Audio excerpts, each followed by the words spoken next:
mga bossing. At ang pang-apat naman natin, eto, Win Gatchalian naman po, mga kababayan. Pati si Win Gatchalian tells Kibuloy to respect judicial process. Kibuloy should respect the process now that a warrant of arrest against him has already been issued by a formal court. Gatchalian, ayan. Gatchalian to Kibuloy, hiding is a sign of guilty. Ayan, of guilt, no? Stressing that hiding is a sign of guilt, Senator Sherwin Gatchalian, blah, blah, blah, blah, blah. So sa madaling salita po, mga kababayan, unti-unti na pong tinatalikuran si Pastor, mga bossing. Hindi natin alam kung nare-realize talaga nila, no, na hindi dapat sila kumakampi o hindi po dapat sila sumaside sa isang tao lang.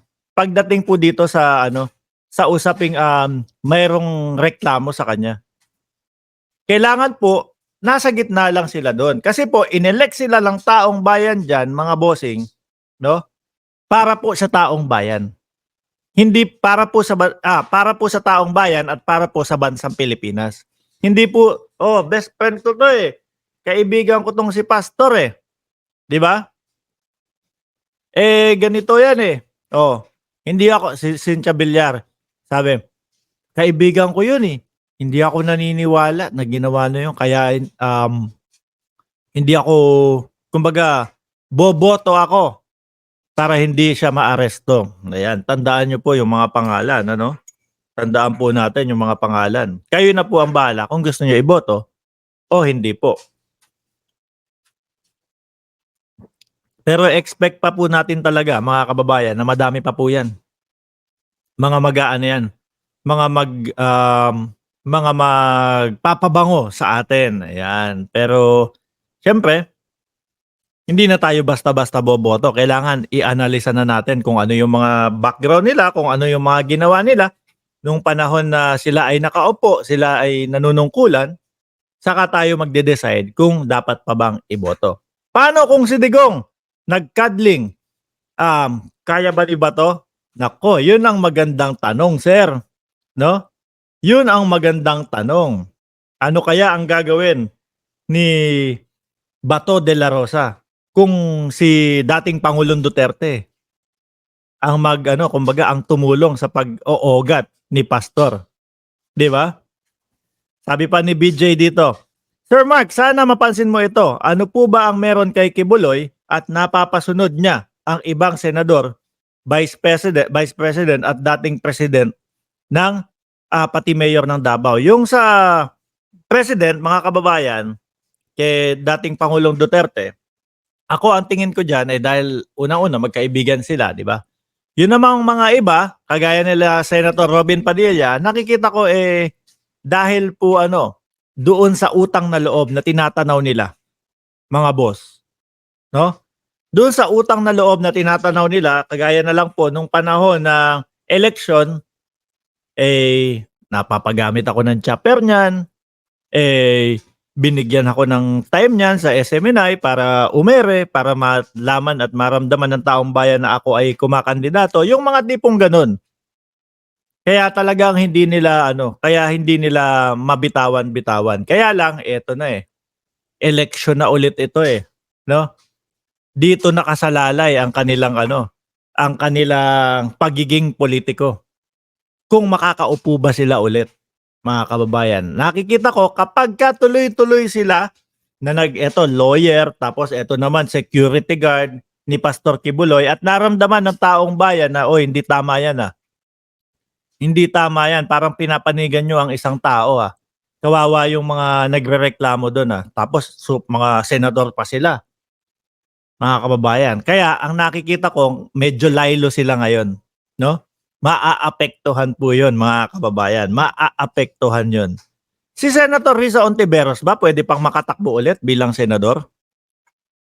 Pwede pa po ba? Hindi.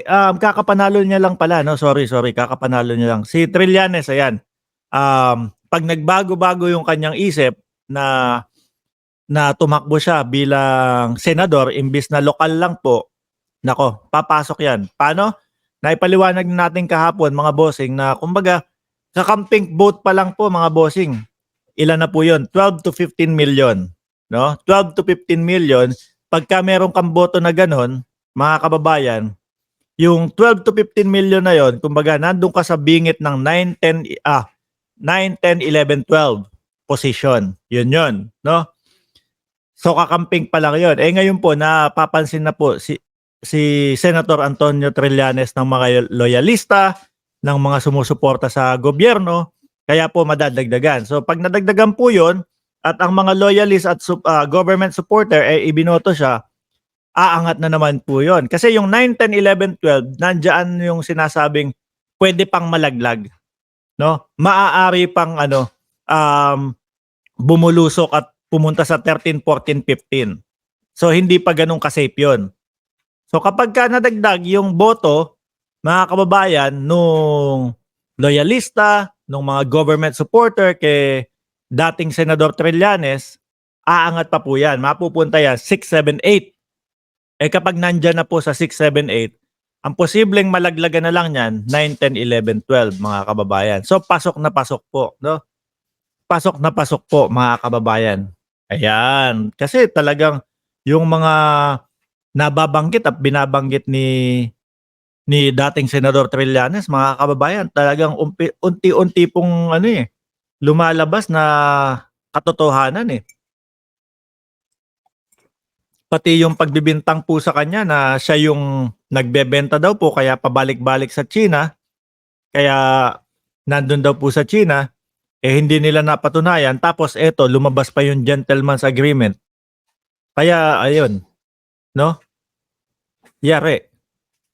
Posible at maaari na makapasok si dating Senador Trillanes sa pagka-senador, mga kababayan. Eto, yung mga dating halos kala mo himod wetpacks sa wetpacks ni Kibbs no? Unti-unti nang nagbabaklasan. Asahan nyo po, mas lalong lumalapit ang eleksyon, mas lalong lalayo sila kay Pastor Kibuloy. Dahil kapag ka po yung pangalan nila medyo nadikit, no?